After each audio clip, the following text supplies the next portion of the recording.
It is Miss Karen. We're going to read a story called Thumbelina. It is in this wonderful Hans Christian Andersen fairy tale book. Thumbelina was one of my favorite ones growing up. It's about a little girl who's the size of your thumb. There's a little bit different versions of her, but this story is pretty true. Okay, so see, she's so small she fits in a petal. Once there was a woman who longed for a child, but no child came. At last she went to see a good fairy, who gave her a seed of barley corn. "Plant the seed in a flower pot," she said, "then see what happens." The woman did as she was told. Soon a beautiful bud with petals of red and gold sprang up. The woman bent down and kissed it, and the flower opened wide, and inside sat a beautiful little maiden, no bigger than the woman's thumb. The woman was overjoyed. She and her husband named the tiny maiden Thumbelina, and no child was ever more loved. Her cradle was a walnut shell. Her blanket was a rose petal. Her pillow was made of violets. At night, Thumbelina slept on the windowsill, and during the day she amused herself by sailing around a plateful of water on a boat made of a tulip petal. But one night, as Thumbelina slept in her pretty cradle, a big ugly toad hopped through the window. When she saw the little maiden, she cried, "Why, she would make a fine wife for my son." Then she carried Thumbelina off to the swampy marsh, where she lived with her son. Her son was even bigger and uglier than she was. When he saw Thumbelina, he croaked with delight. Thumbelina longed to run away, but the mother toad placed her on a lily pad in the center of a wide rushing stream. Here Thumbelina was to be kept prisoner until it was time for the wedding. Thumbelina wept, for she did not wish to marry this horrible toad. Some fish swimming in the stream heard her sob, and when they saw how beautiful she was, they decided to help her. They gnawed at the stem of the lily pad until they managed to cut right through it, and away sailed Thumbelina downstream. Soon a big June bug flew by. When he saw Thumbelina, he seized her up in his claws. He thought that she was very beautiful and would make him a fine wife. But when he flew with her to the tree where he lived with all the other June bugs, his friends laughed at him. "You wish to marry her?" they cried. "But she's so ugly. She only has 2 legs. She has no feelers at all." The poor June bug was terribly embarrassed. So he flew Thumbelina down from the tree and placed her on a daisy in the middle of the forest. Here Thumbelina lived all alone all summer long. She slept on a bed woven out of grass. She ate honey from the flowers and drank the morning dew. She was happy, for the bright sun was always above her, and the birds sang to her all day long. But soon autumn came, and then cold winter. The flowers died, and the birds flew away. There was nothing to eat, and the wind was so icy that poor Thumbelina almost froze to death. Off she went looking for shelter. At last she came to the home of a field mouse who lived at the edge of a cornfield. The field mouse had a comfortable house with plenty of food put away. When she saw the pretty maiden, the good field mouse welcomed her inside. "You can stay all winter long if you like," she said, "so long as you help me tidy my house and tell me stories." And so Thumbelina moved into the field house, in with the field mouse, and the two lived quite happily. But one day the field mouse said that she was expecting a visit from her neighbor. "He was very rich and wise," she told Thumbelina. "You must be sure to tell him your prettiest stories and sing him your nicest song, for I am afraid he's quite blind."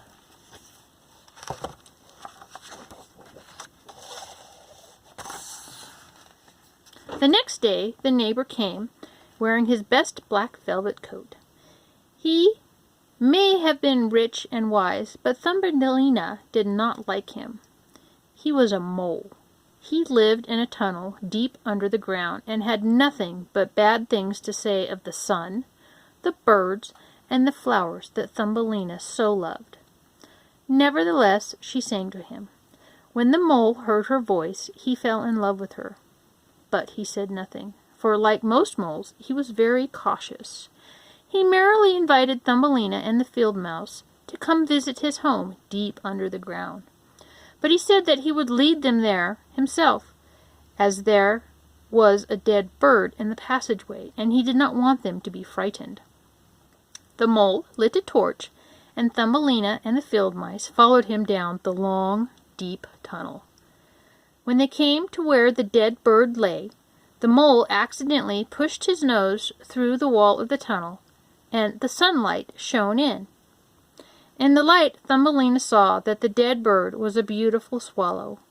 The sight of him made her very sad. She waited until the others had gone ahead. Then she bent over and kissed the dead bird and the beak. "Thank you for singing to me all summer long," she whispered. Then the field mouse told her to hurry. That night Thumbelina couldn't sleep. She was thinking of the poor swallow. At last she got up and wove him a thick blanket of soft hay. Quietly she crept to where he lay and gently laid the blanket over him. She pressed her head against the swallow's chest when, to her surprise, she heard a loud thumping sound. At first she was frightened, but then she realized that it was only the beating of the swallow's heart. The bird was not really dead at all, but it was only frozen stiff. For the rest of the winter, Thumbelina nursed the sick swallow with great tenderness, but she was very careful not to let the field mouse or the mole know what she was up to. When the spring came, the swallow grew well enough to fly away again. He begged Thumbelina to come with him, but she said that she could not leave the field mouse, who had been so kind to her. So, with tears in her eyes, Thumbelina waved goodbye to the swallow. Spring passed, and then summer. The corn in the fields grew so high that it was like a big forest to Thumbelina.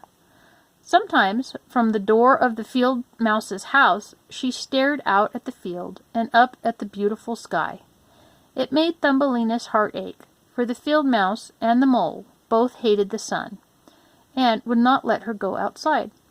Sometimes Thumbelina heard birds singing in the distance, and at such times she missed the beautiful swallow very much. One day the field mouse told Thumbelina that the mole had asked for her hand in marriage. "But I don't wish to marry him," Thumbelina cried. "What nonsense!" said the field mouse angrily. "He will make a fine husband." And she refused to listen to Thumbelina's cries. 4 spiders were hired to weave Thumbelina's wedding gown, and the field mouse was busily prepared for the wedding feast. Thumbelina was very unhappy. She could not imagine marrying the mole. Whenever she could, Thumbelina crept to the door of the field mouse's house. Then she spent hours looking up at the warm, beautiful sun and staring at the birds who flew overhead. "If you ever see the swallow," she called to them, "tell him farewell for me." Then one evening she heard a great burst of song above her, and the swallow himself flew down to meet her.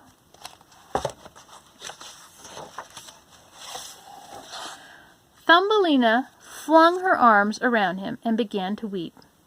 She told him how she was to be married to the mole and live deep underground, where she would never see the warm sun or the bright flowers again.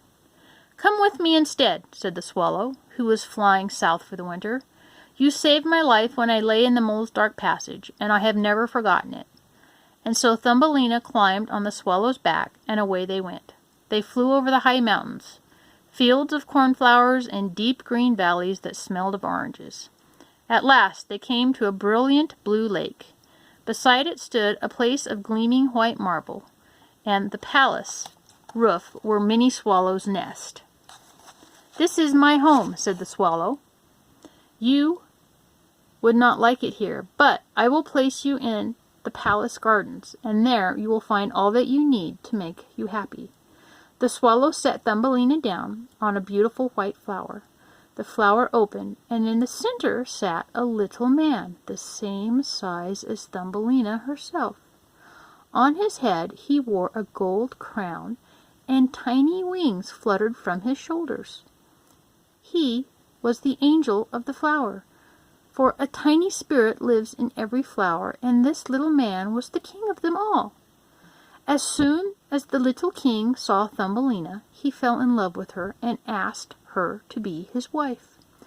Thumbelina said yes.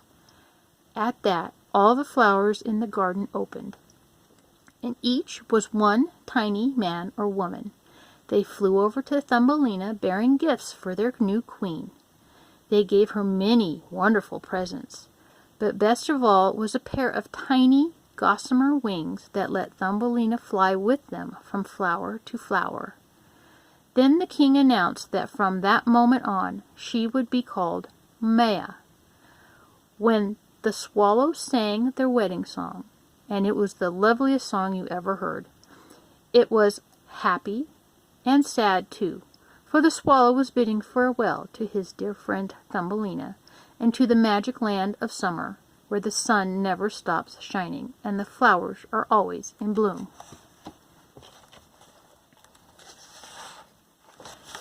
The end.